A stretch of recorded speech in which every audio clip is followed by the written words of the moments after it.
Hi, this is Cliff from blurredpixels.com, and I thought I would show a short painting tutorial based on some stuff that I thought was pretty exciting when I was down at SIGGRAPH a couple weeks ago. While I was there, I got to stop by the Wacom booth and see some of the new Cintiq toys that they had, the 12-inch Cintiq in particular. And so I spent a nice little half-hour drawing on that and put together some sketches. And part of that led me to join a little challenge that Art Institute was putting on, which was basically 20 minutes, and they gave you a theme, and you sketch that theme, and the winner of that theme basically got Photoshop or a grab bag worth of goodies, and they could compete later on for like a computer system. What I was competing for was an 8-core Mac Pro. Fortunately, I didn't get it, but the guy who I thought would win did win it, and hopefully is putting it to some good use. But all in all, I did get Photoshop CS3 along with Illustrator and other things for my part in the competition. So at least something came of it. But I really like the concept. Ultimately, was the fact that you got 20 minutes. You didn't know the theme ahead of time, and you had a pretty much stripped down version of Photoshop. No custom brushes. The canvas was already made to you. I mean, you were handed your stylus literally 30 seconds before they told you the theme. So I kind of like that concept, and that's actually what I'm going to build up here. And so I asked a buddy of mine who went to SIGGRAPH with me to come up with a theme for today's, and it's in my email. I actually haven't looked at it yet. I just saw it here earlier, so let's see what Matt gave me. All right, The Last Stronghold. Okay, so that's our theme for today, The Last Stronghold. And so this is not going to be a 20-minute thing. This is going to be more of a 30-minute thing, 30 to 40-minute thing. I'm going to actually go through some of the brainstorming that was actually going through my head typically when I paint when I get this. But The Last Stronghold should be a pretty interesting idea. I can already think of a couple things right now. As far as Matt's a good buddy of mine, and he went to SIGGRAPH with me. He's also a digital map painter as well. So if you want to check out his website, it's mordecaidesign.com. And he's an up-and-coming map painter as well. And his sketches he's got some newer ones that are a little bit better than this on his blog, which is mattjourney.blogspot.com, which is right here. So a little bit better sketches. And so these things are here. This is what he did at Wacom while I was painting it on the other corner. So thanks, Matt, for the theme for the day. Okay, so without further ado, let's go ahead and get started. Okay, just I wanted to show you guys a couple examples of what I did. This is what I did with Wacom. They were nice enough to throw it on my flash drive for me. I literally spent maybe 30 minutes on this tops. We brought it over to Painter to try out one of the 6D brushes, which since Photoshop doesn't have a whole lot of it, it doesn't take a whole lot of advantage basically with those brushes. Painter does. So I tried playing around with the Painter, but I ended up going back into Photoshop. So that was about 15 minutes with the 45 minutes that I was sitting over there. So it's actually pretty simple, simple little painting, a little bit of water scheme. A lot of people were asking questions while I was painting it, so it's actually something that I thought was pretty good, and I'll probably end up finishing a little bit better. It's not very big. And then over here on my next page this is what AI sent me on the email. This was my painting that I did in 20 minutes at the AI booth. The theme was Technological Nightmare, and so that's what I used to think of the theme. I'm mainly an environmental artist. There was some other drawings. In particular, was specifically a person who drew like a computer with a bunch of cables wrapping around the computer user and stuff like that. I think mine was the only kind of futuristic tech one, but so each artist has their own specific imagination. And so, being that I'm an environment guy, this is what I thought of. So this is basically what we're trying to shoot for. Just really a shot that kind of establishes a mood, tells maybe a little bit of a story like this one. but mainly something that just creates the environment that we want to showcase, and or the environment or the situation, or basically emulates the theme as much as possible. So go ahead and close these and drop that window. And this is also another sketch that I did just in the background that I did. It took about 2 hours. I didn't paint the sky, just so you know. It's a picture my wife shot out the window of a flying airplane when she was on her way to Peru. So, but it's still creating the mood and creating a scene, and that's kind of the whole point. So, but let's go ahead and start brainstorming. Now, generally I do this while I'm painting, but I'm going to go ahead and break it down for users. And I generally start with a pretty wide angle canvas. This might be a little too wide, so let's crop it a little. Rather than going and resizing the canvas or making new canvas, I'll just go ahead and resize it. And apparently I had a background color here, so let's clean that up.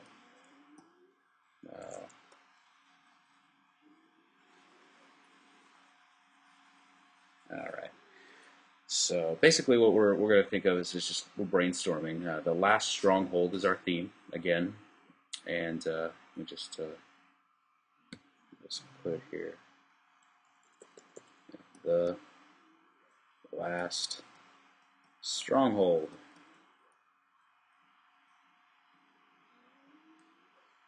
Okay, so it's our theme is basically this. So I mean, my brainstorming is basically what colors do I want to use, if at all. If I have no idea what colors I want to use, I'll actually start in black and white. For that little robot sequence that I did for AI, that little shot is basically something I had no idea what the color was going to be, except there was going to be a little bit of green in there. As far as the one that I did, the Wacka booth, I knew what colors I wanted there, but I still generally start everything else in black and white, and I'll show you a trick on how to add color. And yeah, but ultimately we need to think of just what color we do. Last stronghold means, as far as my brainstorm is going, it means it's almost like a last stand, almost like a last fight, where I don't know, I get this sudden view of like medieval type environment, where the last stronghold is being attacked, and there's little chance to survival. That kind of epic situation at the end of any fantasy style movie that then the hero comes and saves the day. Kind of that climactic type battle. That's what I'm thinking in my mind. And with that, as far as the color scheme goes, I'm thinking something sunset-y. Being that it is the last stronghold, it could be the last day they're alive. So something sunset-y is shows kind of an end to something and into a day.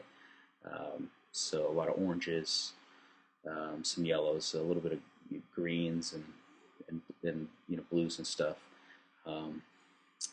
As far as shot design, because that's mainly what a matte painter is. We do some shot design, and let me just climb in here and do some sketches. I sometimes like some really low shots. I like to have like my horizon line like right here, and just really just show a low camera angle. And if you want to know what I'm doing as far as getting these perspective lines, I'm just doing a one-point perspective, clicking in the center of my vanishing point, hitting shift, and then clicking outside, and it creates a real quick perspective line. So you click, hit shift, then click out, click, hit shift, then click out, and we'll do a straight line for that. And so one of the shots I was thinking is just like this really severe kind of shot, maybe a wide angle lens, maybe like a little fence here, like a stone wall or something like that that's broken. We'll do a 50% brush on this. Not that I'm going to be using this, I just want to keep everything kind of at a flat value for now. So I'll just create some interesting shapes or something like that. And maybe the strongholds right here, going into the vanishing point. Some distant structures. But this is kind of like the picket line, or that last stand line that kind of goes here, and there's a wall. Um, I'm not really sure. One thing I did have in mind though was to have maybe a person kind of standing here, with like a sword upraised or something like that. I don't, you know, obviously this is just really quick. Maybe it's a low camera shot. And maybe I'll move him higher so it's a little bit more dynamic. But having like a sword raised or something like that, and maybe you just have some troops here behind the wall, troops here, just ready to go, and there's like some smoke here in the distance in these buildings. I mean, it's not anything really you can easily see. You kind of almost, it's blocking in the shapes, but what it does create is your eye is going to want to focus on this, and we have a nice dynamic contrast between the, the sky and this guy. He might be our actual focal point, or he probably would be best to move him a little bit over here for the, and that's something you could do on the fly, and maybe having some other buildings or strongholds or something like that in the distance, or some smoke. You never know. That's one shot. That's more of a up close and there. Another idea would be to, let's see, just do a little quick box.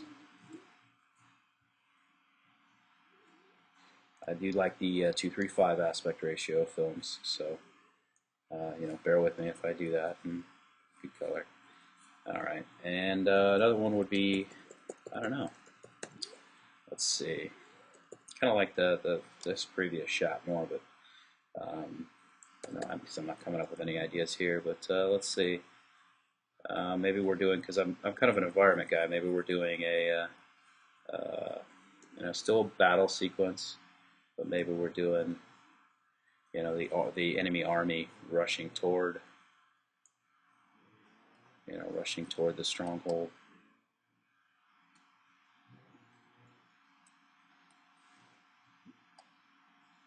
And maybe the stronghold's just this kind of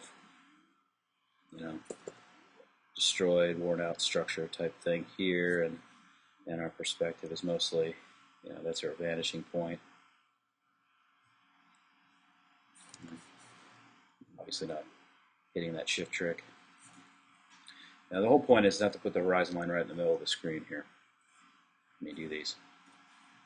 But then we have little, the enemy army, really kind of like a high aerial shot, and having the enemy army, with like siege engines and stuff like that, kind of rolling up to, to the battle. It's kind of like similar to, Minas Tirith and the Lord of the Rings finale, Return of the King. That battle sequence that led to the, again, the same climatic battle sequence. It's pretty overdone shot, but having the sun maybe come from this angle. So these things are highlighted at one side, kind of a harsh lighting, and then the side of the buildings are a little bit more, harshly lit. So not really concerned about the design of the building or the stronghold or anything like that. Maybe we have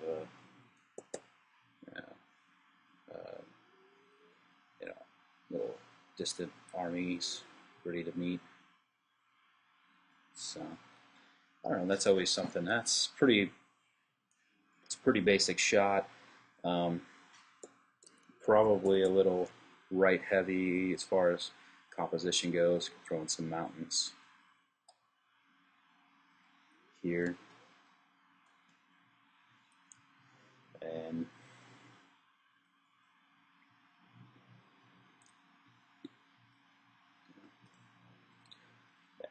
we could throw in some mountains there to make it balance out a little bit. But so think a couple ideas. So we got a really long shot, and we've got a medium shot that we could use. So that's basically what's going through my mind. Now, as far as colors, we definitely want to. Let's start with this shot. I mean, we can pretty much go with that. Let me just crop it down real quick. So we're just working with this because what we'll do is we'll darken this shot up a bit using the levels, changing the blacks. Won't really mess with whites a bit. Well, let's take whites and move them more toward gray. So we're working kind of in a gray theme, and then what I would do to just quickly add color is use the color dodge brush with a soft tip, color dynamics on, controlled by pen pressure, and use some, a yellowish kind of orange. And I definitely want to change my opacity.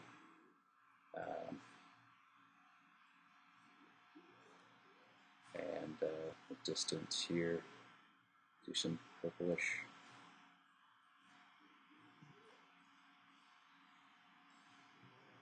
And then for here, this back area, I'll act like it's some serious, some like dome lighting that you get from like the sky, and that's probably a bit much. I probably, instead of doing color dodge, I'll probably end up doing multiply on that. And the reason why I multiply is because it'll just add color, won't actually lighten it up, whereas color dodge will actually light up the environment. So, and then I can add some greens. If you some of the coolest sunsets have some greens in them. It's always a good idea to have some photo reference if you got a hold of some. So I think that would be like a better, the time of color that we want. Just to have this type of orange to like pinkish purple to kind of a bluish green turquoise, and then have these be dome lit based on this blue color. So yeah, we could even do the same lighting with the other shot that we had. But I don't know. Being that I'm an environment artist, I tend to want to stick with shots like this. Although the other one's pretty, I like a lot. So we'll see. But I think that's pretty much what the brainstorming that goes through my head. Now, granted, this is usually going in my head about a minute or two while I'm painting, trying to decide what I want to paint. Basically, putting in basic shapes. I will tend to do the longer shots first because they are the shots that I'm more likely to get a handle on, being that, again, that I'm an environment guy. So I think we're going to stick with this concept right here and see where it takes us. So let's start a new canvas.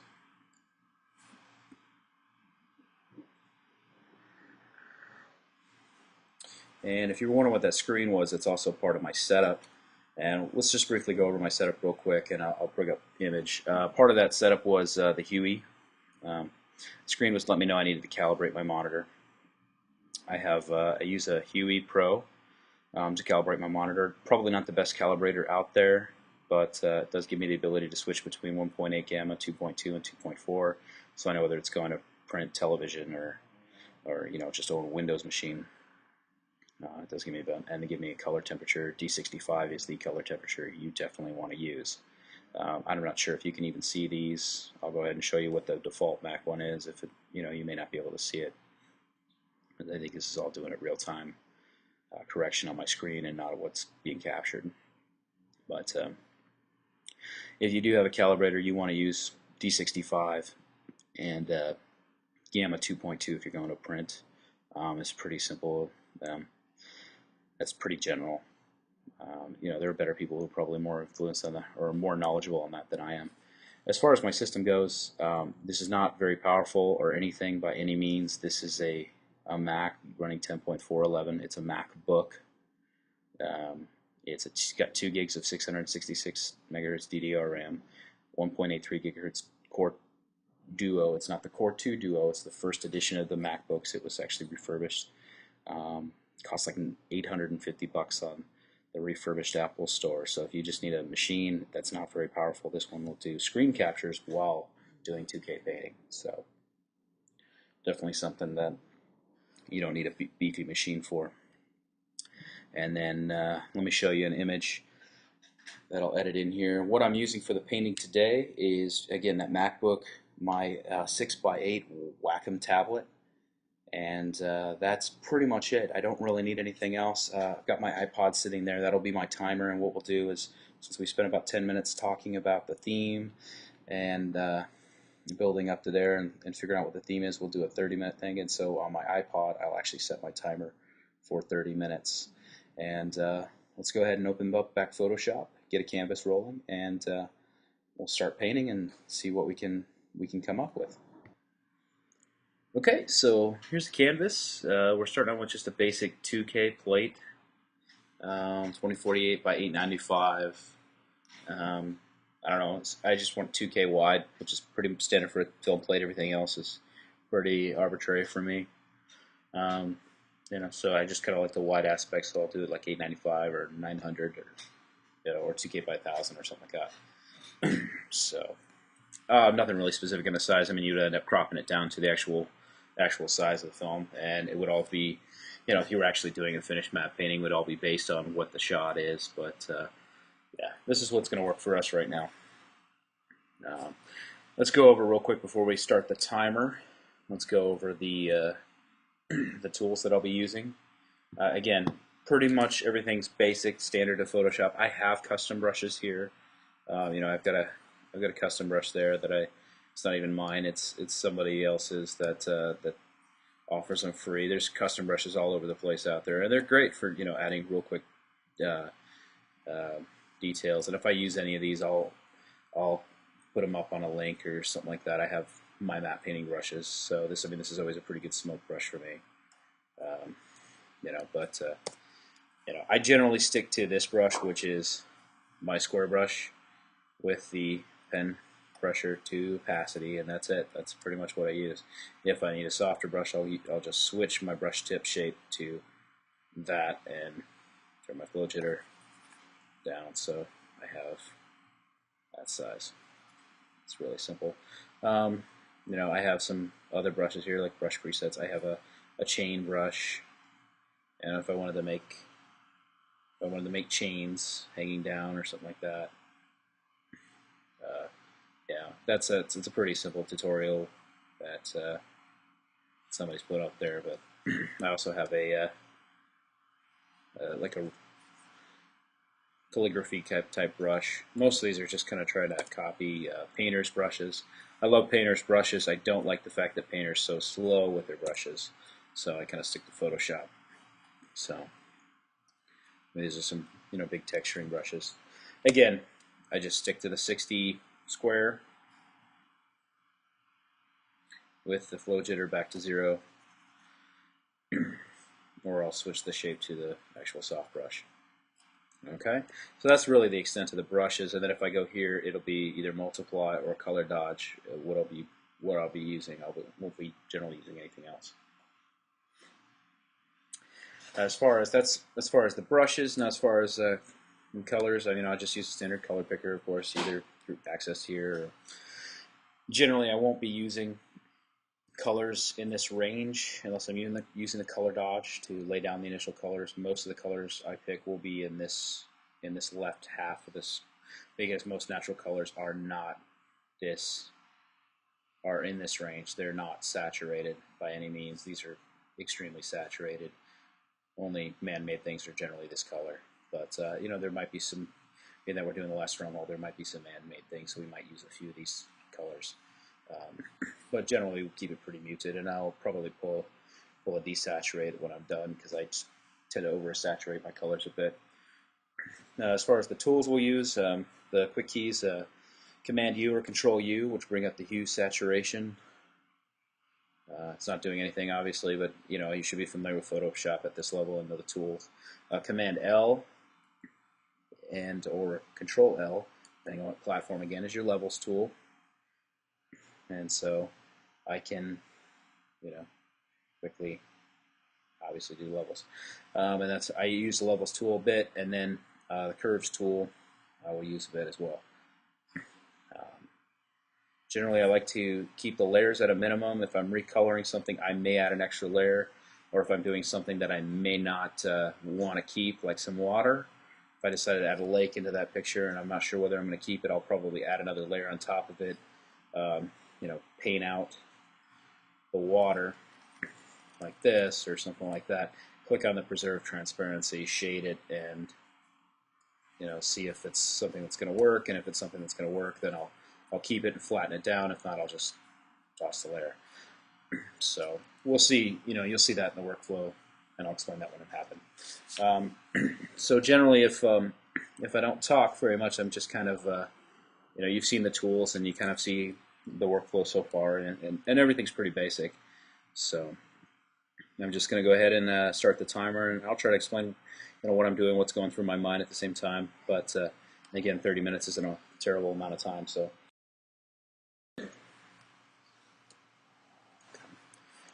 let's just quickly lay back in that horizon line that I had,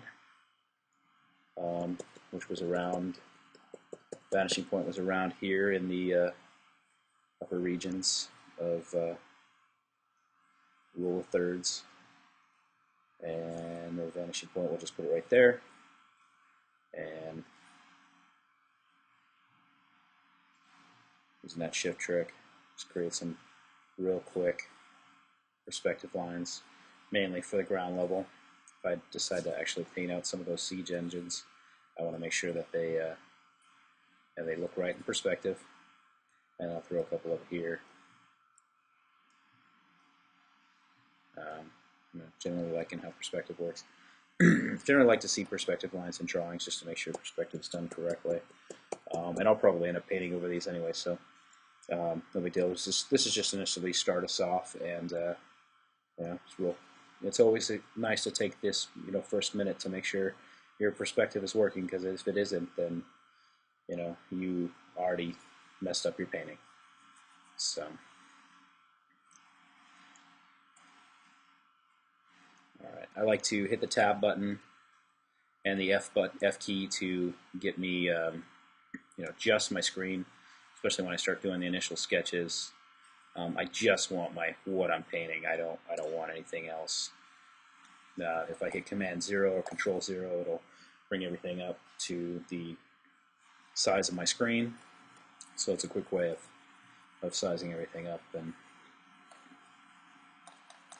I'm doing it so we can see everything full size, and you don't have to play with the zoom tool just to get it right. So remember that last time I did this, the proportions were a little top heavy, or I'm sorry, right heavy. I don't know where top heavy came from, but proportions were a little right heavy, and we want to make sure that that's avoided this time. And I definitely want to spend a lot of time blocking this out.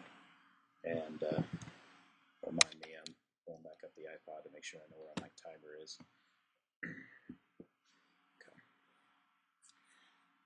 So, and again, the whole point is to spend about 30 minutes getting this shape going. What these buildings are going to be specifically, I don't have any idea like that. Any idea what that is? I'm going to have a couple towers toward the ends here. Definitely going to have some walls as far as how the structure is going to be built. I don't know if it's going to be symmetrical or if it's not. I don't know if we're going to have one large tower sticking up the top or not. I'm just trying to get some shapes blocked in, or the absence of shapes, just so we can get that going real quick. Not going to spend a whole lot of time on it. I am going to put a slightly darker or slightly lighter ridge over here that kind of falls off into the distance. And you can do all this on separately on layers. I just don't like to work with that many layers right now. When I actually do something photoreal, I will be adding a lot of layers. And I will be painting on things on separate layers, or cutting up my painting into separate layers, so it's easier to access. So, all right, so I think that's going to be a pretty good base. Let me bring up the levels tool real quick. I want to darken everything down so when we start to add the tones with the dodge brush, we can, when it starts to bring everything back up, it won't go too terribly out of whack. So we'll kind of fix some of these crazy brush strokes that are not filling everything. yeah, either taking the curves tool and just like upping and down your gamma line actually helps you figure out where there's holes in your paintings and stuff like that while you're doing that. It's actually a trick compositors use just to make sure their black points mix as they gamma up and gamma down. Yeah, just making sure their black points actually match the footage that they're compositing with. So,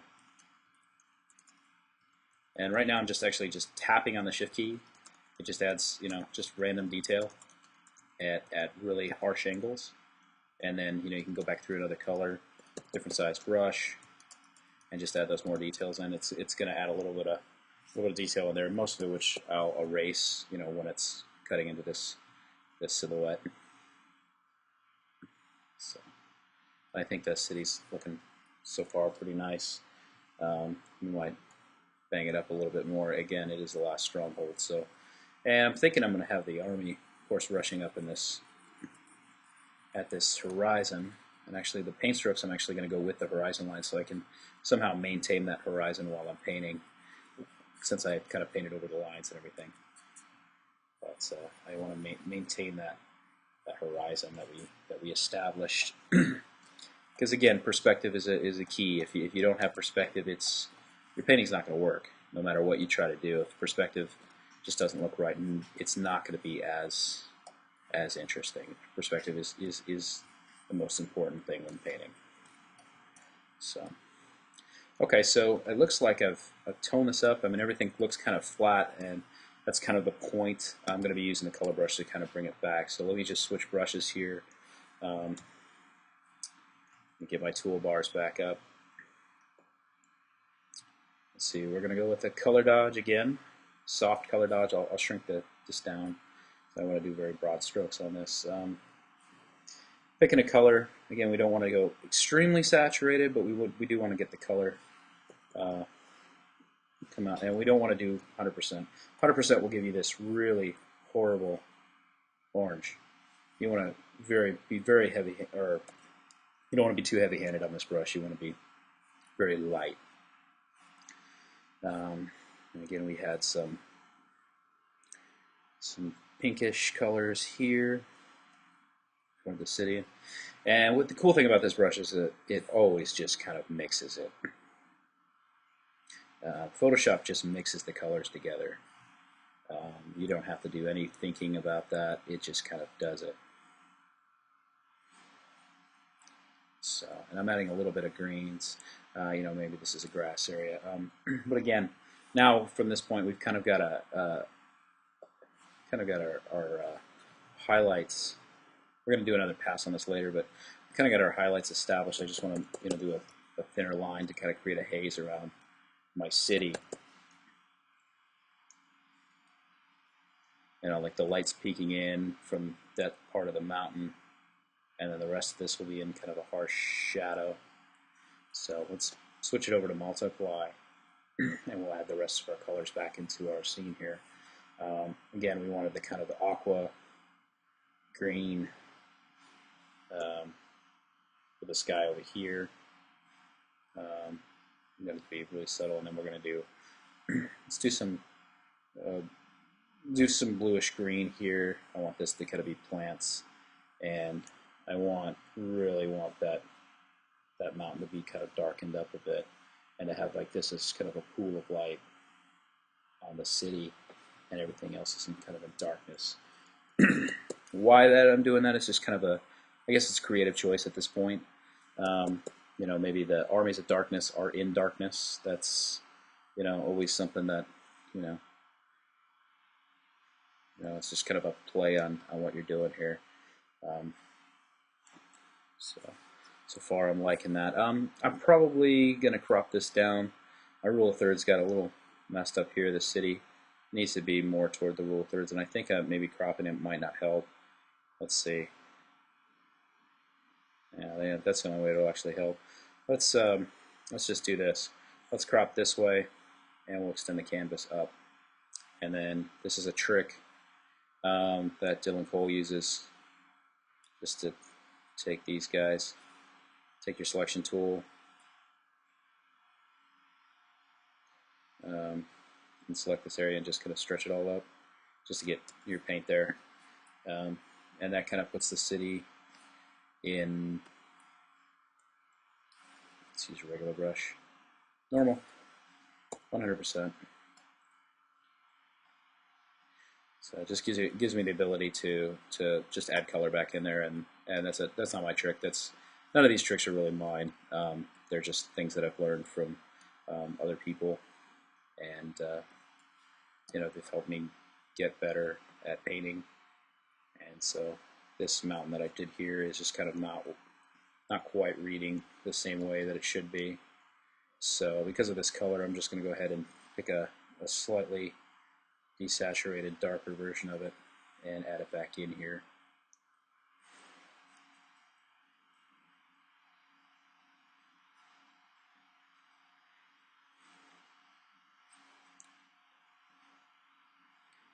We're going to go do the same thing here.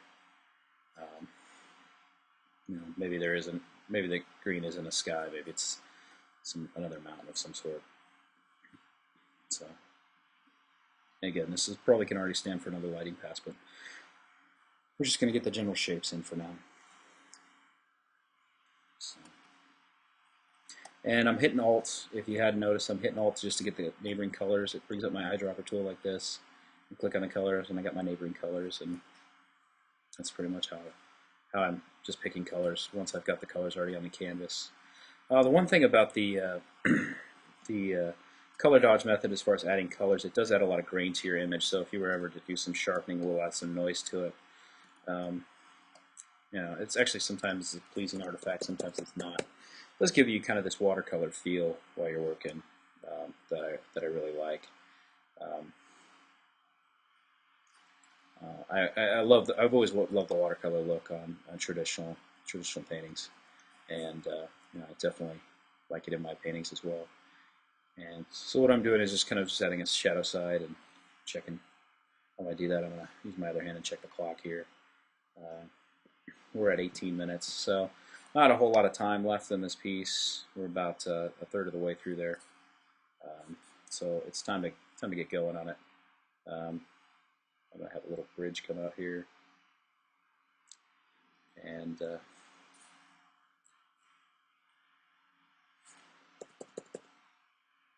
yeah, probably spending way too much time on just this structure, but it is the last stronghold. So what else to do? We're going to go ahead and put the army in here, select the color, and go with a little darker saturated color, and just start adding in. Maybe it's not dark enough, or let me go ahead and I'm going to do this on new layer. I just want to make sure that we get the army in the correct. Get the army correctly in here. Let me go back to the way I normally paint here, so I can see the whole screen. Anyway, these are probably big chunks of the guys. I want to do some bigger siege engines and stuff like that. I'm probably not using a dark enough color here, so let me get F6. We'll bring up my color tool, color picker, a little darker. There we go. That's got to be a siege engine of some sort.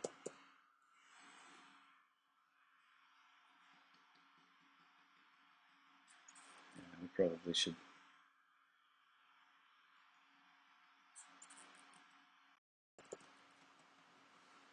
Yeah.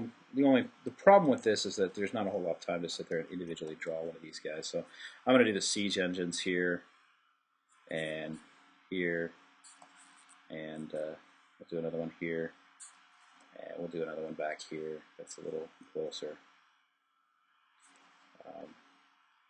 We'll just kind of insinuate that there's a crowd of people here. Another siege here.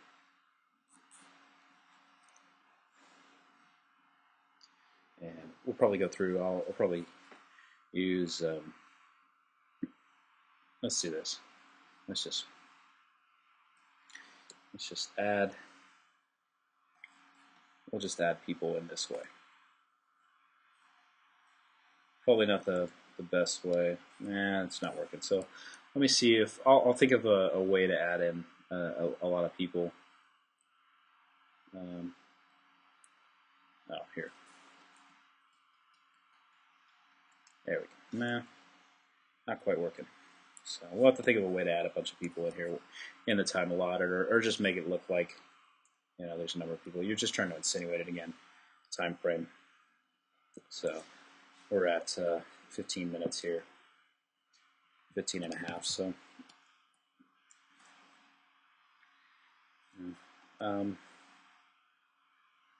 yeah, so we'll just so it's more or less just adding detail, and just kind of insinuating where objects are, and don't be afraid to put stuff that kind of just goes off the screen. If it perfectly is in frame, then it's too perfect of a shot. It's not going to work.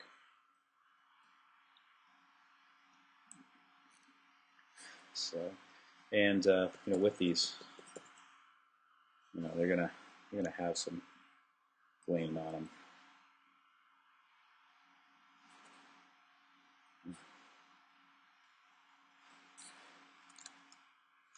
Holding shift just to give me a straight line.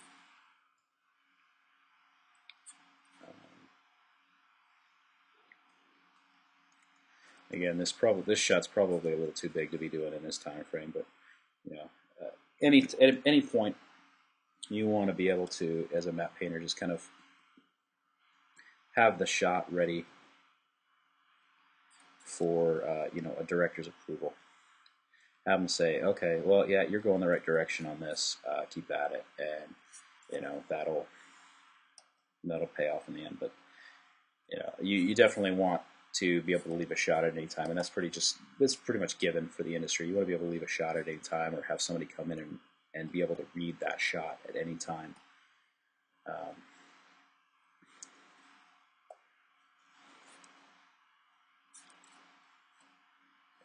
And that way a director can come in and say, okay, that's working, that's not, and you don't have to change it, because it takes you weeks to finish the concept. And so you don't have to change it a whole lot, last minute. So you just want to be very quick and gestural about everything like this, and you're not really worried about design. Generally, with the theme in mind, there's enough information to let you know that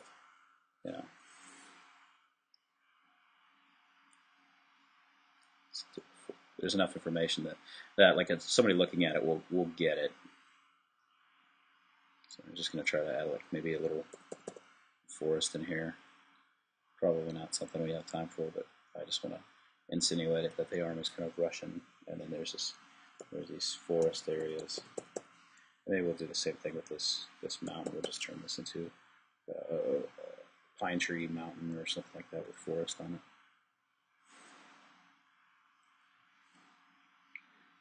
Have some layers of trees.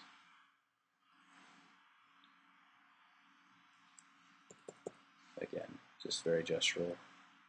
You just want the point to be insinuated that there's trees there. Just the only important thing is you definitely want to get your scale right. These trees obviously can't look like big blocks. They have to look like trees in the distance. They have to have the size of trees in the difference. If they're this, then obviously that tree scale is just not right. And you can use it as a really soft brush to add color in there, but it's just not going to work as a group of trees. So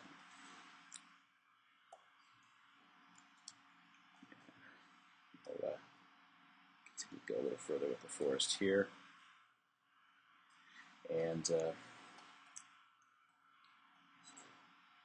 I think it's coming out a little bit better.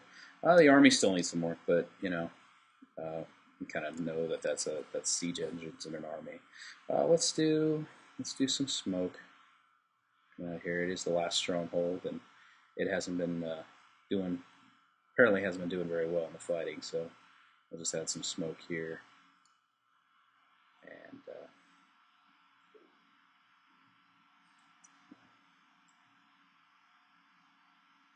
again, as you can tell, I'm not using any custom brushes. I could be using custom brushes for smoke.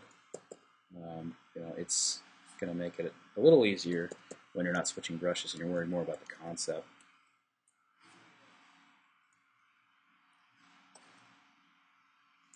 So now I'm just kind of adding real quick highlights based on the highlight color on our left side of the screen here.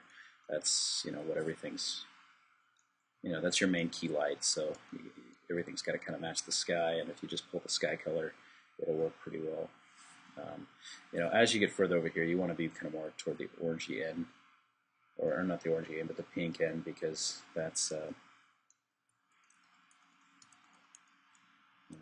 what's everything kind of faded to. So let's go ahead and finish that bridge I was working on earlier, and we'll use some highlights again from over here.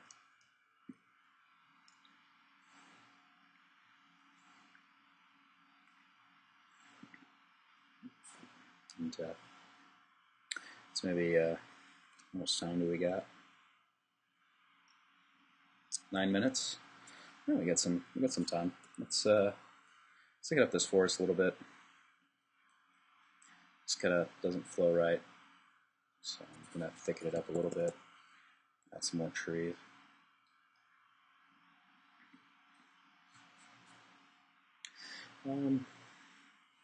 Let's do this. Let's add some funny shapes. Now I took the fill sky over here and just added it to the shapes, and I'm using that to kind of fill in the sides of these siege engines and what have you. So you can start to kind of see their shapes, and they're especially in these ones that aren't reflecting some of that highlight.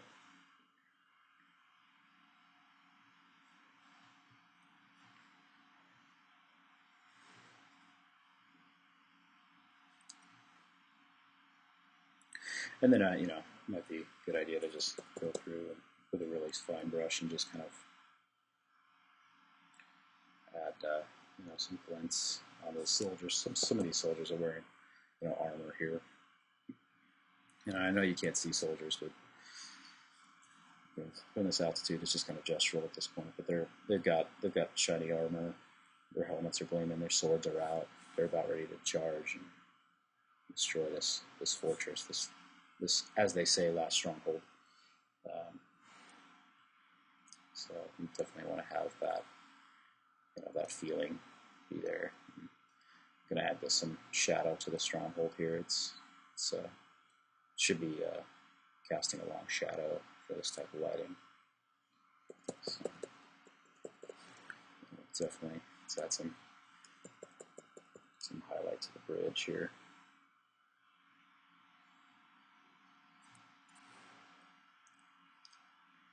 So you notice I haven't really got in here and done any details, and really ultimately what I'm doing is just try to create the shapes, and then after this, this time is done, I'd be in there just actually painting the details and stuff like that. I will do individually do these soldiers and such. But right now I'm just trying to add some color variation to just show that there's some different colors in there.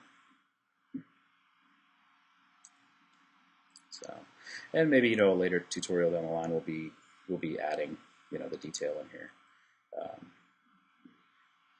I'm not averse to that, but this is just kind of opening up people who just aren't familiar with the fact that Photoshop is a painting tool. You can do paintings with Photoshop. It's not just your everyday. I'm gonna do some graphic design. I'm gonna play with photos type thing. It is a great painting tool. So that's some shadows here, even though they're not in key light. They still have to follow some of the rules of key light shadowing. Okay. See how much time here. 6 minutes. I'm starting to feel that this is a little, again, right heavy, and this is what we were doing in that thumbnail as well. Everything kind of looks a little right heavy. So let me check something real quick here.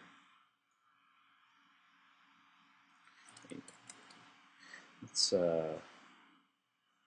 image, flip canvas, horizontal. Yeah, it's right heavy, and you can see everything's kind of leaning this direction. So we don't want that. We want it to be balanced. So I think I know what I'm going to do. I'm going to do this on a oh, I must have made a different layer sometime here. Oh yeah, I made the army layer, so I've been painting on that. I'm going to flatten that down, Control E or Command E, and I'm going to make a new layer. And this is something that I'm not sure I'm gonna keep, but we're gonna go with like almost full black with this.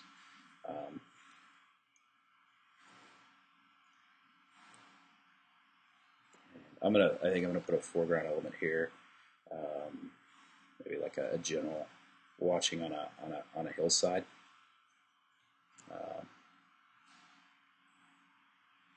I have no idea what I'm doing with this particularly yet, so bear with me. It might not look right, and we might actually just get rid of it. But I'm going to take advantage of some of this contrast that we got here, and just put a general, kind of like sitting there watching his soldiers. All generals have capes, so he's got to have a cape, and his arms. Yeah, maybe he's got some plumes or something like that. I don't know. I don't quite know. We're gonna do the silhouette real quick and see, whether this is something we want to keep or something not. I'm not sure if we're going to keep it or not. It was just an idea I had. And again, it's all about ideas. And because I'm doing it on a different layer, I can change it. And so, but I want to go ahead and recolor this. The silhouette looks all right for now. I think I'm just going to go and recolor this kind of area. So I'm going to click on my Preserve Transparency button and color the general a little bit more. Again, this is man-made stuff, so I can use a little bit more saturated colors. So we're going to go with set my tone here. So I'm going to go with a little bit like a red. Maybe it's got a red cape or something like that. That's probably going to be the highlight for the cape, not the actual cape color. We'll go with that for the dark. I think we'll stick with.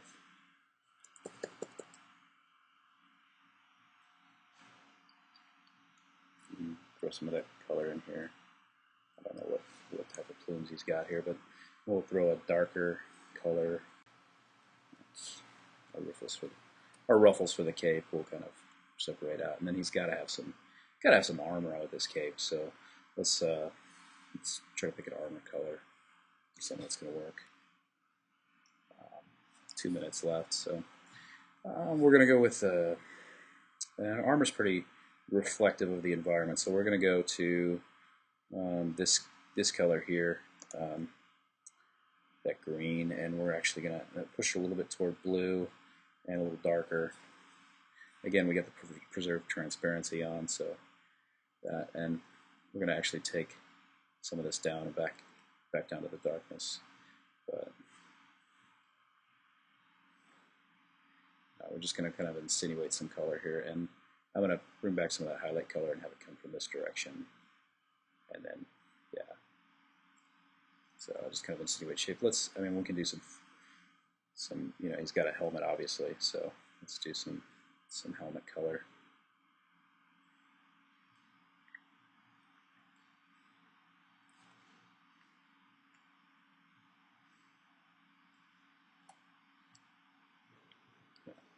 Again, I can probably draw people a lot better than this. Well, I know I can.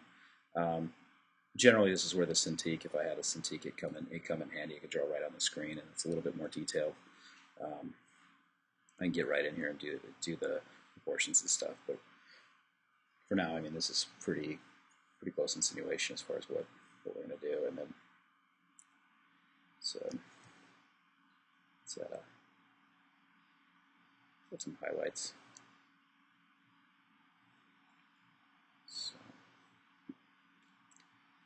So it's armor is definitely reflective, so you definitely want to be adding some highlights to it.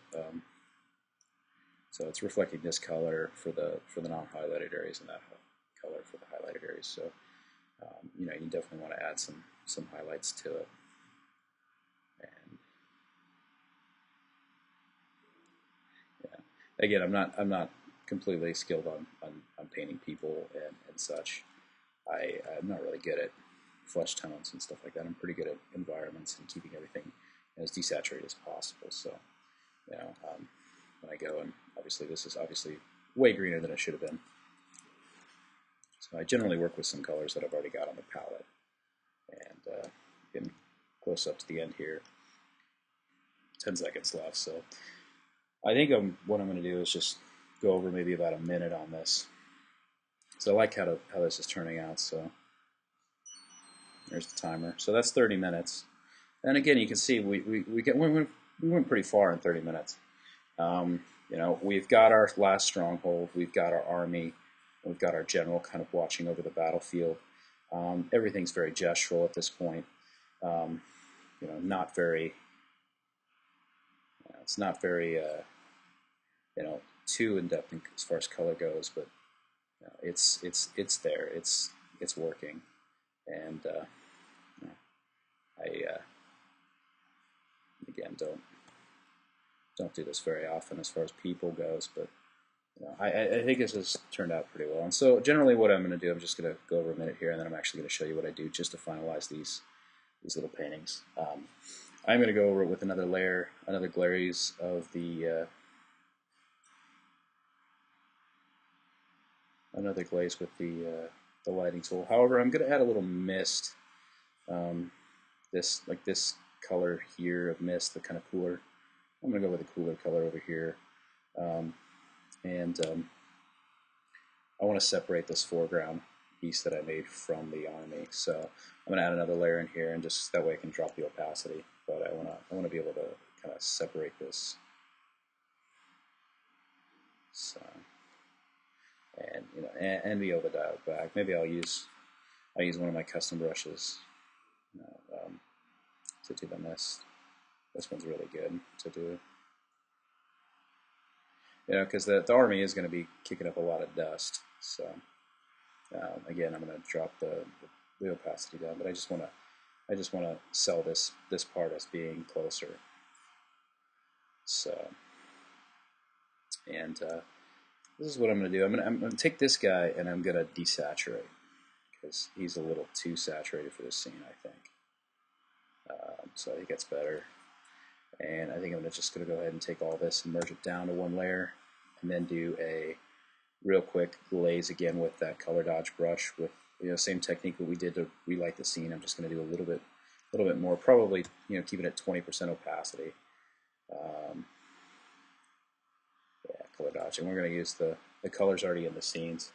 I just want to add a little bit more, bloom from here. Like they've got some sort of flaring out, lens effects, and let me go a little bit more saturated. And I want to come in here and do this guy's highlights. Probably highlighted him really for the wrong direction, but it's purely just a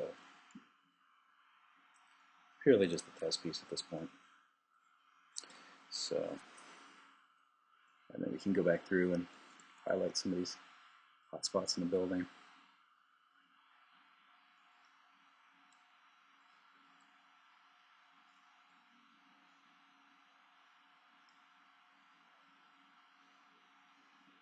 Okay. Getting close to pretty much calling it done. So, all right. And so what I'll last do is just, this is just something I do at the end of these speed paintings. Generally when I'm, if it's only like a 30, 40 minute painting, I'll just throw I'll flatten it all up and throw a sharpen filter on there. A lot of Photoshop brushes are we'll do smart sharpen, but a lot of Photoshop brushes are really soft, and they add, they have, just a softness to them because they're built for a certain pixel, so they're only perfectly clean at that pixel ratio. So what I'll do is I'll just take a brush and I'll add a little bit of sharpening to it because it gives a more painterly feel. Does bring out some of the noise from the other brush, but what I do is just generally I crank it to like 5,000 or 500 just to get the size of the sharpening radius. Obviously, that's too much. Dial that back, and I think